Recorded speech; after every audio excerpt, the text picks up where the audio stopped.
Sir जैसे कि हमारी बात हो रही है लैब ग्रोन को लेके, तो बहुत सारे लोगों को तो पता ही नहीं लैब ग्रोन क्या है। तो ज़रा बताएँगे लैब ग्रोन क्या है? लैब ग्रोन डायमंड्स क्या होते हैं? लेब्रॉन जो है वो एक बनाने की सिस्टम है। अच्छा। वो भी डायमंड है हुँ, और हुँ। ये भी डायमंड है। हुँ, हुँ। तो सर लैब ग्रोन ही क्यों? तो मानिए आपने बताया चलिए प्राइस का एक इश्यू था। लेकिन प्राइस तो चलिए ठीक है, आपका नेचुरल डायमंड में जाने का शायद बजट आपका नहीं बन पाया, तो लैब ग्रोन में ही जाने का क्या? इसका फ्यूचर क्या है?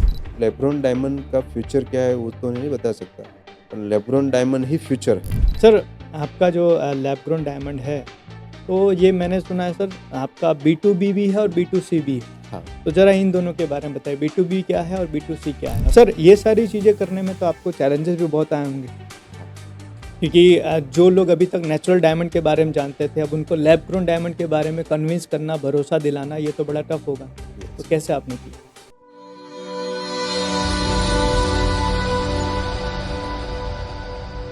सर जैसे कि हमारी बात हो रही है लैब ग्रोन को लेके, तो बहुत सारे लोगों को तो पता ही नहीं लैब ग्रोन क्या है। तो ज़रा बताएँगे लैब ग्रोन क्या है? लैब ग्रोन डायमंड्स क्या होते हैं? लेब्रॉन जो है वो एक बनाने की सिस्टम है। अच्छा। वो भी डायमंड है हुँ, हुँ। और ये भी डायमंड है। हुँ, हुँ। अभी आपको मैं बता दूं, इस समय के साथ बहुत परिवर्तन है। हुँ, हुँ। समय जो है ना वो बहुत बड़ी चीज़ है। हुँ, हुँ। उसको अगर समझ में आ गई हुँ, हुँ। तो आदमी सक्सेस हो जाएंगे। हुँ, हुँ। मैं आपको एक एग्जांपल दूं कि जो डायमंड बनता है हुँ, हुँ। वो एक कार्बन और लावा मतलब जो हीटिंग होती है उनसे माइंस के अंदर बनता है। हुँ, हुँ, हुँ। वो जब उसका प्रवाह आता है, जब हुँ, वातावरण में कुछ उलट सुलट होता है, हुँ, तब हिसाब से वो डायमंड ग्रो करता है। हुँ। वही सिस्टम इन लोगों ने लैब में कर दी।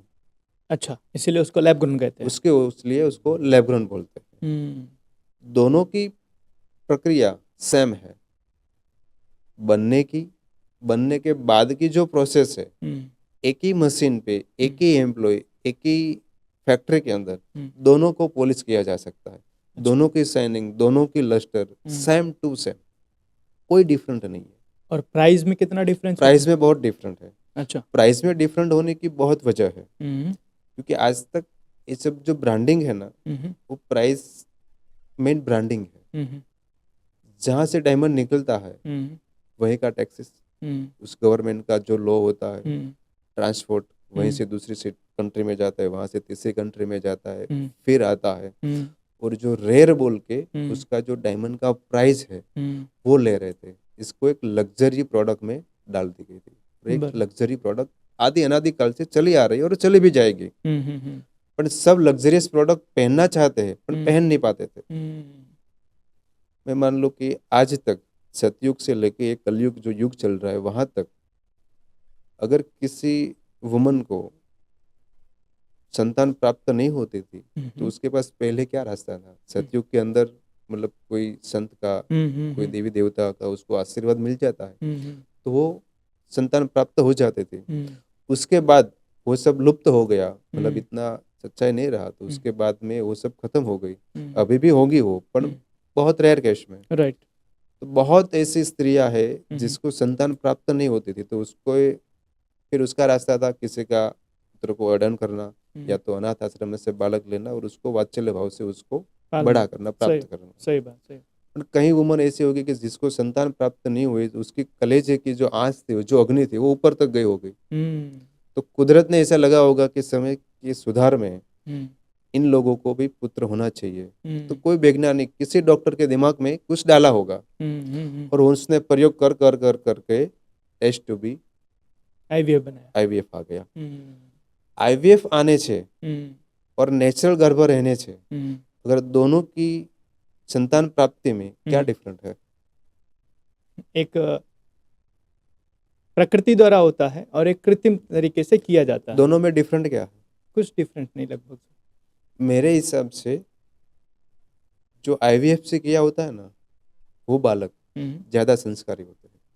अच्छा। हाँ सर अभी तो इसमें एक चीज़ और भी आ रही है कि बहुत जी। सारे लोग बोल रहे हैं कि अब तो आप ऐसे बच्चे पा सकते हो भई, आपको कैसा चाहिए, उसका लुक कैसा होना चाहिए, हाँ, उसका दिमाग कैसा होना चाहिए, उसका ये सारी चीज़ें भी आप अपने बच्चों के अंदर कहते हैं ना जन्म से पहले ही आप डाल पहले हाँ, सकते हो। हुँ, मतलब आईवीएफ से बच्चा जो जन्मेगा वो अच्छा रहेगा, वो मैं कैसे बता सकता हूँ, मतलब मुझे क्यों ऐसा लगा हाँ कि हाँ। मैंने भी मेरे बहुत परिवार रिश्ते में ऐसा देखा है हम्म। कि आईवीएफ से जब भी स्त्री को मतलब वो गर्भ रखना है, हम्म। तो उसके परिवार के अंदर कोई फंक्शन, कोई शादी, हम्म। बाहर जाना, हम्म। घूमने जाना, हनीमून कर पे जाना, वो सारी चीज खत्म हो गई। हम्म। उसके बाद उसके साथ साथ पूरी फैमिली का माइंडसेट बन गया है, हम्म। और उसने भी माइंडसेट बना लिया है कि हम्म। अभी मुझे संतान ही चाहिए, मेरा टारगेट ही वही, मेरा लक्ष्य भी वही है। तो ज़्यादा केयर करना शुरू तो कर वो दिया। ज्यादा केयर करना शुरू कर देते, और उसका माइंडसेट जो है, जो मानसिक संतुलन है, हम्म। वो बहुत स्ट्रांग बन जाता बराबर। है। गर्भ संस्कार भी अच्छी तरह से डे 1 से उसको मिल जाता है। हम्म। पहले से ही उसका प्रक्रिया जो स्वास्थ्य है हम्म। वो भी बहुत अच्छी तरह से हो सकता है। राइट। नेचुरल में क्या है कि कोई अगर फैमिली को पता चले तो वो बोलता है कि भाई नहीं, अभी तो मुझे 2 साल के बाद प्लानिंग करना था, राइट राइट बाहर राइट। जाना था, हम्म। 6 महीने के बाद घर तरह पे तरह के फंक्शन नखरे आ शुरू रहा हो है, जाते हैं, सही बात। यस नो करके करके करके 2-3 महीने निकल जाते हैं। हम्म।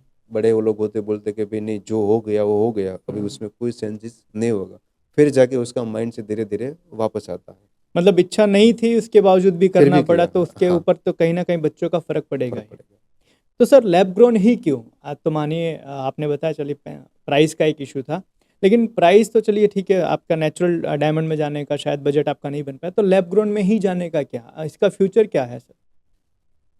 फ्यूचर देखो, लेब्रॉन डायमंड का फ्यूचर क्या है वो तो नहीं बता सकता, पर लेब्रॉन डायमंड ही फ्यूचर है। अच्छा। फ्यूचर ही लेब्रॉन डायमंड है। और ये कैसे आप कह सकते हैं सर? मैंने अभी पहले भी बोला कि समय के साथ सब कुछ परिवर्तन होना चाहिए। हम्म। मैं जब बिजनेस में आया, स्टार्टिंग किया हम्म। 25 साल पहले, हम्म। और आज हम्म। बहुत डिफरेंट है। हम्म। समय के साथ अगर पैटर्न नहीं बदली हम्म। तो आप नहीं चलोगे। हम्म। समय के साथ व्यवहार नहीं बदला हम्म। तो नहीं चलोगे। अब देखो, 20 साल से पहले जो व्यवहार करते थे, हम्म। जो कपड़ा पहनते थे, हम्म। जो आने जाने का जो ढंग था, किसी हम्म। के शादी में जाने का, किसी को बुलाने का जो भी व्यवहार था, आज पूरा चेंज हो गया। पहले हम हम्म। लोग देखते थे कि तुम हमारी शादी में आए हो तो तुमने कितना चांदला दिया, 101 दिया कि 51 दिया है। हम्म। आज कौन देखता है? हम्म। सही बात है। एक वरराजाई था जो ब्लेजर पहनता था, हाँ, तो आज आपने भी पहना हुआ है। सही बात है। मतलब हर कोई पहनता है।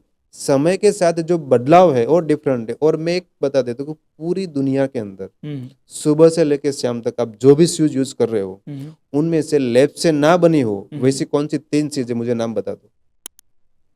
लगभग तो आज सारी लैब से चीजें, ना बनी हो वैसे 3 चीज खाली, लगभग तो सारी चीजें भी लैब से ही बन रही है। सही तो वही बात। चल रही है। बिल्कुल सही बात। तो ये डायमंड की किस्मत अच्छी थी हम्म। कि आज तक वो चला। हम्म। इसकी कंपैरिजन में कोई प्रोडक्ट नहीं आई थी, हम्म। वो आज आ गई। और वो है लैब ग्रोन डायमंड। और वो है लेब्रॉन डायमंड, वो है अफोर्डेबल और हम्म। सबके लिए है। ये जो समय है, हम्म। मेरे हिसाब से समय बहुत अच्छा है। हम्म। कल आने वाला समय आज से भी बेहद बहुत अच्छा होगा। हम्म। तो अब सर, जो चीज़ पाओगे वो हम्म, चीज़ आपको मिलेगी। बढ़िया। सर, आपका जो लैब ग्रोन डायमंड है, तो ये मैंने सुना है सर, आपका B2B भी है और B2C भी है। हाँ, तो ज़रा इन दोनों के बारे में बताइए, B2B क्या है और B2C क्या है और किस नाम से है? B2B जो है वो मेरा Nitya gems and jewellers private limited है, और B2C है हम्म। वो अयानी है, अयानी। अयानी डायमंड्स। उसमें क्या होता है सर, B2C में? B2B जो होता है हम्म। वो में सब कॉरपोरेट को हम सप्लाई करते, सब और डिस्ट्रीब्यूटर को सप्लाई करते और शोरूम में जाके कस्टमर तक पहुंचते थे। हम्म। और B2C जो है वो डायरेक्ट पेन इंडिया हमारा सब जगह पे शोरूम होगा। वो फोको मॉडल भी है और कोको मॉडल भी है, अच्छा। मतलब हमारी फ्रेंचाइजी भी है और खुद का भी स्टोर कर रहे हैं। मतलब कोई आपकी फ्रेंचाइजी लेना चाहे चाहता है तो तो भी ले अयानी सकते हैं, डायमंड के अयानी नाम से आप, डायमंड के नाम से ले सकते अभी कहाँ कहाँ आपकी फ्रेंचाइजी अवेलेबल है सर? हैं। अभी मेरी सूरत में है, अहमदाबाद में 3 बन रही है, 2 करंट पे है और 1 चालू है, 3 होगी। रायपुर में चालू है, दिल्ली में है, और चंडीगढ़ और जोधपुर। बाकी कहीं में प्लानिंग चल रही है अभी। कितनी आने वाले टाइम में प्लानिंग है फ्रेंचाइजी 3 का? साल के अंदर 100 शोरूम है मेरे को बन जाएगी 100 शोरूम प्लानिंग है अयानी डायमंड के नाम अयानी से, डायमंड्स। और उसमें सिर्फ लैब ग्रोन ज्वेलरीज ही ओनली होंगी, लेब्रॉन और ज्वेलरी, वो भी आपके खुद की कंपनी की? कंपनी की खुद की बनाई हुई। बढ़िया, ग्रेट, बढ़िया। सर, ये सारी चीज़ें करने में तो आपको चैलेंजेस भी बहुत आए होंगे, हाँ, क्योंकि जो लोग अभी तक नेचुरल डायमंड के बारे में जानते थे, अब उनको लैब ग्रोन डायमंड के बारे में कन्विंस करना, भरोसा दिलाना, ये तो बड़ा टफ होगा। तो यस। कैसे आपने किया? जब मैंने स्टार्ट किया ना तो 99% तो मेरे अगेंस्ट ही थे कि ये नहीं करना चाहिए, तेरा लॉस हो जाएगा, ये होगा। पर मेरे अंदर से ऐसा बन रहा था कि भी मुझे इसको रिस्क लेना है, अच्छा। क्योंकि मैंने फील किया हुआ है कि ये हम्म, डायमंड और ये डायमंड में कोई फर्क नहीं है और प्राइस में फर्क है, तो लोग क्यों नहीं पहनेंगे। हम्म, आपकी ख्वाहिश है मर्सिडीज लेने की, हम्म, तो मैं मारुति में बनाई हुई मर्सिडीज सेम आपको देता हूँ, सिंबल भी वही, हम्म, एवरेज भी वही, लुक भी वही, हम्म, सेफ्टी भी वही, हम्म, फील भी वही। हम्म, वो आती है 10 लाख की, हम्म, मैं आपको देता हूँ 2 लाख की। हम्म, खाली इनवॉइस के अंदर लिखा हुआ रहेगा मारुति कि सुजुकी। लैब मर्सिडीज, और हाँ, उसमें लिखा होगा ओनली मर्सिडीज। राइट। अब जब निकलोगे रोड पे हम्म, तो उसको भी सैल्यूट करेगा, इसको भी सैल्यूट करेगा, सही बात है। तो फर्क क्या पड़ता है। कोई फर्क नहीं पड़ता मेरे हिसाब से। अच्छे अच्छे मेरे मतलब गर्भ श्रीमंत जो परिवार होते हैं, उन हम्म, लोगों ने, अच्छे अच्छे लोगों ने ऐसा भी किया हुआ है कि उसके पास नेचुरल डायमंड की जो सॉलिड के रिंग थी, हम्म, उन लोगों ने जहाँ से रिंग ली थी उसको वापस कर दी, अच्छा। और वही डिजाइन मेरे पास में आके लेब्रॉन के बना ली। और उनमें से पैसा बचा तो किसी ने बिस्किट ले लिया, किसी ने और 3-4 ज्वेलरी भी ले ली। सर कितना फर्क पड़ता है प्राइसिंग में लैब ग्रोन और नेचुरल में? तब बहुत फर्क पड़ता था। फिर भी अप्रोक्स अगर परसेंटेज वाइज मतलब देखने जाए, परसेंटेज के वैस गिना जाए तो 75%।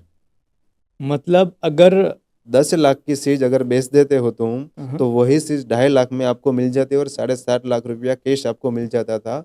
और कई लोगों ने फिक्स डिपॉजिट करवा दी, और कई लड़के ऐसा भी हो बोलते कि इसका फिक्स डिपॉजिट करके जो ब्याज आएगा वो हर ईयर मैं ज्वेलरी लूंगी। और किसी ने वही पैसा का गोल्ड रख के रख दिया, तो वो गोल्ड कंपाउंड ब्याज मिलता है उसमें। मतलब लैब ग्रोन डायमंड जो है वो नेचुरल डायमंड से 75% कम है कम प्राइस है। की। तो सर भरोसा कैसे दिलाया कि यार ये पॉसिबल है, ये कर सकते हैं? क्योंकि लोगों ने तो सिंपल सी बात है, आज समझिए मार्केट में बहुत सारी कहते हैं ना स्टोन मिलते हैं जो डायमंड जैसे दिखते हैं, लेकिन हमें पता होता है कि ये नकली है। तो हम उसके है ना पता है कि चलो कि यार इसकी प्राइस हम इतनी दे सकते हैं, लेकिन ये डायमंड भाई लैब ग्रोन डायमंड है, रियल जैसा ही है, इसके ऊपर कैसे आपने भरोसा दिलाया लोगों पहली को? बात, जो डायमंड है ना, हम्म, वो इन्वेस्टमेंट पर्पज है ही नहीं। अच्छा। मतलब ये गलत फहमी में है सब। हम्म, आपके पास 1 करोड़ का डायमंड है, हम्म, मेरे पास 1 करोड़ का गोल्ड है। हम्म, आपको 50 लाख की जरूरत पड़ गई हम्म, 2 महीने के लिए, हम्म, आप क्या करोगे। आपके बेचना पास क्या पड़ेगा। ऑप्शन है, बेचना ही ऑप्शन। कितना आएगा, वो तो नहीं आइडिया सर, क्योंकि अंदाजित आपको पता हम्म, नहीं पता। पहले तो लेने वाला मुश्किल से मिलेगा, हाँ। अगर मिल भी गया हम्म, तो वो 30-35 आपको डाउन देंगे। 35%? हाँ, पर आपको 2 महीने के लिए ही पैसे की रिक्वायरमेंट है। तो कोई रखेगा नहीं, मतलब आप गिरवे तो कोई नहीं रखेगा। सवाल ही मेरे नहीं। पास 1 करोड़ का सोना, मैं बैंक में जाऊंगा, मुझे कितना मिलेगा, मिल जाएगा आराम से सर, जितनी रिक्वायरमेंट है 85 लाख मिल जाएगा। आराम से 70-80% तो मिल ही जाएगा। तो ये अगर इन्वेस्टमेंट प्रपोजल है, हम्म, तो उसके पर 10 लाख तो कोई देना चाहेंगे, हम्म, पर नहीं देंगे कोई। हम्म, मैं कहीं भी बैंक में चला जाऊँ, कोई भी म्यूचुअल फंड में चला जाऊँ, हम्म, या तो बाजू वालों को भी मैं अगर दे दूंगा ना, तो वो भी मेरे को दे देंगे। हम्म, डायमंड जो कस्टमर लेते हैं, खरीदते हैं, हम्म, वो बेचने नहीं चाहते, अच्छा। वो एक फैशन पर्पज होता है। फैशन पर्पज बन जाता है, वो एक इन्वेस्टमेंट बन जाता है, हम्म, रखता है कि है। आज लेब्रॉन डायमंड आने की वजह से डायमंड की प्राइस हम्म, जो गिरी है, हम्म, वो आप कल्पना भी नहीं कर सकते। बढ़िया। और ये डायमंड में बना है ऐसा नहीं है, हर चीज का एक दशका के बाद, 10 ईयर के बाद कोई ना कोई उसकी कंपैरिजन प्रोडक्ट आ ही जाती है, पुरानी जो है वो निकल जाती है। हम्म, आज बसरा मोती जो है, हम्म, उसकी कीमत आप नहीं आंक सकते, हम्म, पर मिलेगा कहाँ से, सही बात है, सही बात लेगा कौन, देगा कौन, जिसके पास पड़ा है है। वहीं के वहीं पड़ा है। तो उसके ऑप्शन में हम्म, उनसे भी बेहतर हम्म, मोती आ चुके हैं। हम्म। सर अभी सूरत के एक